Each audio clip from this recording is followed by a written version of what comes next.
அஸ்ட்ரோசைன் channel வாயிலாக உலகெங்கும் வாழ்ந்து கொண்டிருக்கும் சகோதர சகோதரிகளுக்கு அன்பார்ந்த வணக்கங்கள் மற்றும் வாழ்த்துக்கள்.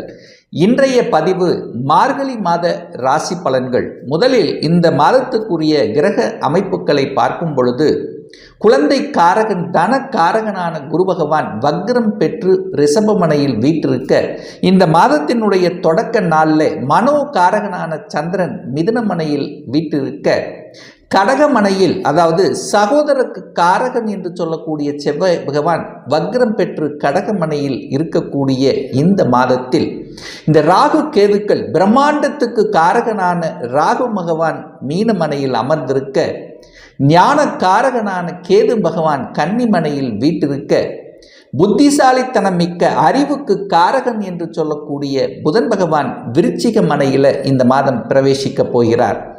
இந்த விருச்சிக மனையிலிருந்து புதன் பகவான் வருகின்ற அதாவது மார்கழி மாதம் 20ஆம் தேதி 4/1/2025 அன்று புதன் பகவான் தனுசு மனைக்கு பயிற்சியாகிறார். இந்த மாதம் முழுவதும் தந்தைக்கு காரகன் அரசுக்கு காரகனான சூரிய பகவான் தனுசு மனையில் வீற்றிருக்க, சுக்கிர பகவான் சொகுசுக்கு காரகன் வண்டி வாகனத்துக்கு காரகன் என்று சொல்லக்கூடிய சுக்கிர பகவான் இந்த மார்கழி மாதம் 13ஆம் தேதி அதாவது 28/12/2024 அன்று கும்பமனைக்கு பயிற்சியாகிறார். அதாவது மகரத்திலிருந்து கும்பமனைக்கு பயிற்சியாகிறார். தொழில் காரகனான சனி பகவான் கும்பமனையில ஆட்சி பலம் பெற்று மூல திரிகோண பலத்துடன் இருக்கக்கூடிய இந்த மார்கழி மாதத்தில் என்ன மாதிரியான பலன்கள், சாதகம் என்ன பாதகம் என்ன, எதை செய்யலாம் எதை செய்யக்கூடாது, எந்த தெய்வத்தை வழிபாடு செய்வது இந்த மாதம் உகந்தது என்பதை பற்றித்தான் இந்த பதிவில் டீட்டெயிலாக பார்க்க போகிறோம். அதற்கு முன்னால் நம்முடைய சேனலை ஃபர்ஸ்ட் டைம் நீங்கள் பார்ப்பவர்கள் என்றால் மறக்காம சப்ஸ்கிரைப் பண்ணிக்கிங்க. கன்னி ராசி அன்பர்களே, இந்த மார்கழி மாதம் என்ன மாதிரியான பலனை தரும் அப்படின்னு பார்க்கும் பொழுது, உங்கள் ராசிநாதன் லக்னநாதன் என்று சொல்லக்கூடிய புதன் பகவான் 3ஆம் இடம் என்று சொல்லக்கூடிய முயற்சி ஸ்தானத்தில் உட்கார்ந்திருக்கார்.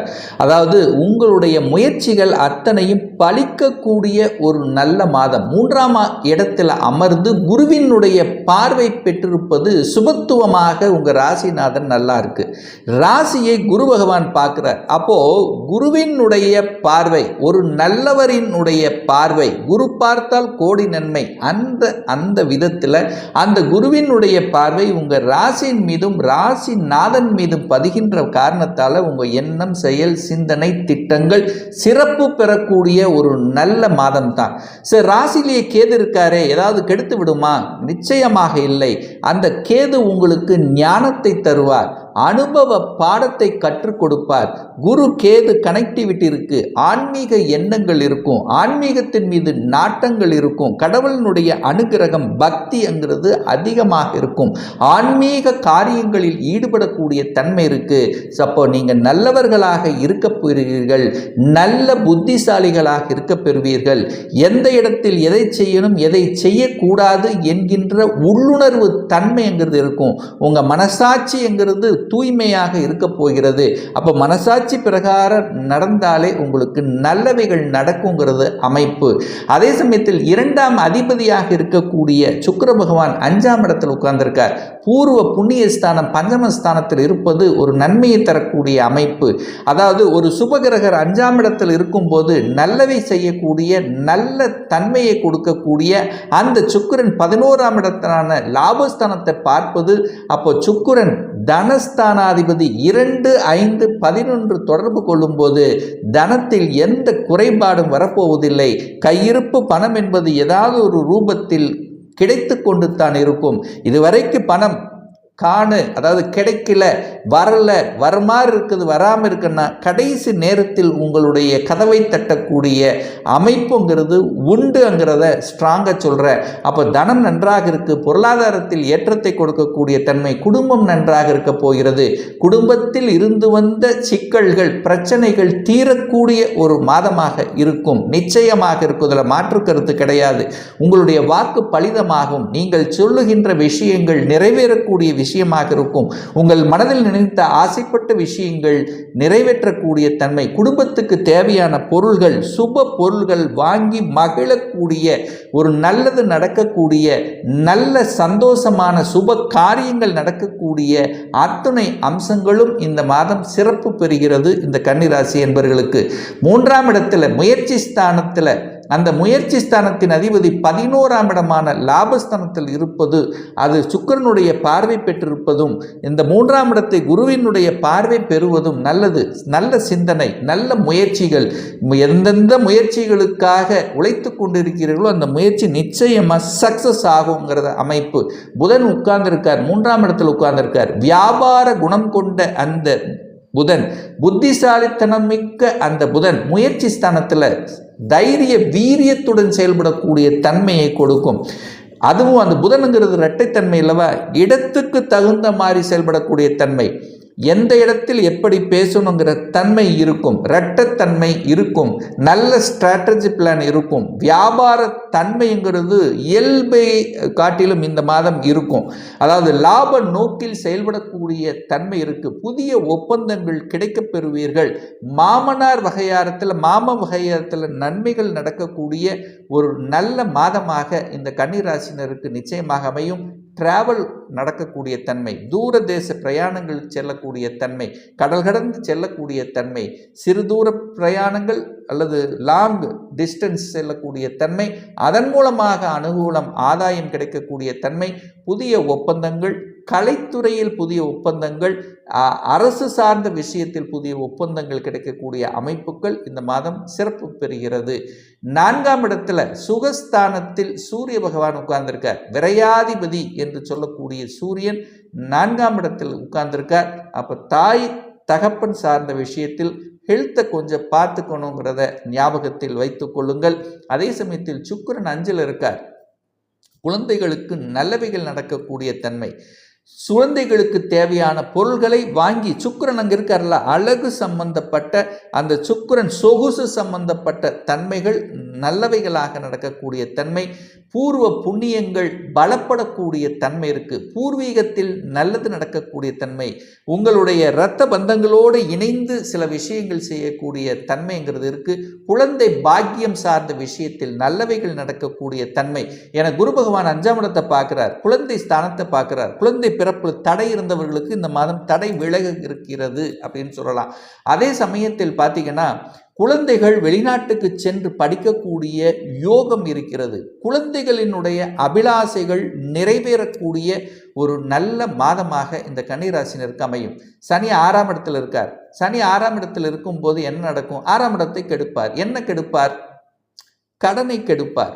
அப்போ கடன் இல்லாத தன்மையை உருவாக்குவதற்கான அனைத்து சாத்தியக்கூறுகளையும் அந்த சனி ஏற்படுத்துவார். எதிர்ப்பு, அதாவது கடன், நோய், எதிர்ப்பு, பகை, இது எல்லாத்தையும் கெடுப்பார். அப்ப என்ன? எதிர்ப்புகளை கண்டறிந்து செயல் திட்டம் தீட்டு வெற்றி பெறக்கூடிய தன்மை, எதிர்ப்பாளர்கள் உங்களுக்கு நண்பர்களாக மாறக்கூடிய தன்மை, ஹெல்த்தில் இதுவரைக்கும் இல்லாத ஹெல்த்தை சரி பண்ணிக்கொள்ளக்கூடிய தன்மைகளை உருவாக்கும். அப்போ உடல்நலத்தில் ஏதாவது ஒரு தொந்தரவு கோளாறுகள் இருக்குதுன்னா அது சரி செய்து கொள்ளக்கூடிய காலகட்டமாக நிச்சயமாக அமையும். ஆனால் 6ஆம் இடத்தில் சனி என்ன பண்ணுவார்? கெடுப்பார்லவா. 6ஆம் இடம் என்பது வேலையை குறிக்கக்கூடிய இடம். அப்போ வேலையை கெடுப்பார் அப்படின்னு அர்த்தம். அப்போ வேலை சார்ந்த விஷயத்தில் கவனமாக செயல்படணுங்கிறத ஞாபகத்தில் வச்சுக்கோங்க. வளைவு நெளிவு சுழிவாக இடத்துக்கு தகுந்த மாதிரி செயல்பட்டு கொள்ளுங்க. அவசரப்பட்டு முடிவு எடுக்க கூடாது. திடீர்னு கோபப்பட்டு ஆக்ரோசப்பட்டு வேலை வேண்டான்னு விட்டுவிடக்கூடாது. ஏன்னா வேலையை கெடுப்பார் அப்படிங்கிற அமைப்பு இருக்கிறதுனால அதில் கொஞ்சம் கண்ணும் கருத்துமாக இருப்பது நல்லது. 7ஆம் இடத்தில் ராகு இருக்கார். சர்ப்ப கிரகம், பாம்பு கிரகம் என்று சொல்லக்கூடிய ராகு 7ல் உட்கார்ந்திருக்கார். அப்ப 7ஆம் இடத்தில் ஒரு ராகு, ஒரு விஷத்தன்மை உள்ள ஒரு பாம்பு இருக்குதுன்னு அர்த்தம். அப்ப அது தகுந்த மாதிரி நீங்கள் நடந்து கொள்ளுங்கள்.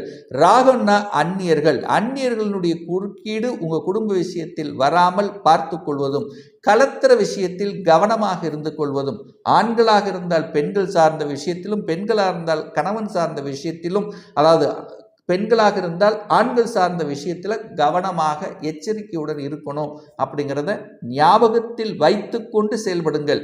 ஏன்னா 7ஆம் இடத்தில் ஒரு பாம்பு அங்கே உட்கார்ந்துருக்கு. அப்போ அது என்ன பண்ணுங்கிறத உணர்வு ரீதியாக புரிந்து கொள்ளுங்கள். 8ஆம் அதிபதியாக இருக்கக்கூடிய செவ்வாய் 11ஆம் இடமான லாபஸ்தானத்தில் உட்கார்ந்திருக்கார். 8ஆம் இடம் என்பது வலிவேதனை என்று சொன்னால் 11ஆம் இடம் என்பது லாபத்தையும் மனமகிழ்ச்சி. அப்போ திடீர் அதிர்ஷ்ட வாய்ப்புகளை கொடுக்கக்கூடிய ஒரு மாதம். சுக்கிரனும் செவ்வாய் இணைவு பெற்றிருக்கு. சுக்கிரன் 5ஆம் இடத்திலிருந்து 7ஆம் பார்வையாக 11ஆம் இடத்தை பார்க்கிறார். அப்போ என்ன, செவ்வாயால நல்லவைகள், அதாவது பிருகமங்கல யோகத்துடன் இடம் வாங்கிறது, நிலம் வாங்கிறது, செல்வ செழிப்பு கொடுக்க போவது, என்ன சொல்றது, சுக்கிரன் அழகு சார்ந்த விஷயத்தில் நல்லவைகள் நடக்கிறது. இதெல்லாம் நடக்கலைங்கிறது திடீரென்று நடக்கக்கூடிய சில வாய்ப்புகளை சந்தர்ப்பங்களை கொடுக்கும். பாக்கியஸ்தானத்தில் குரு இருப்பது நல்லது.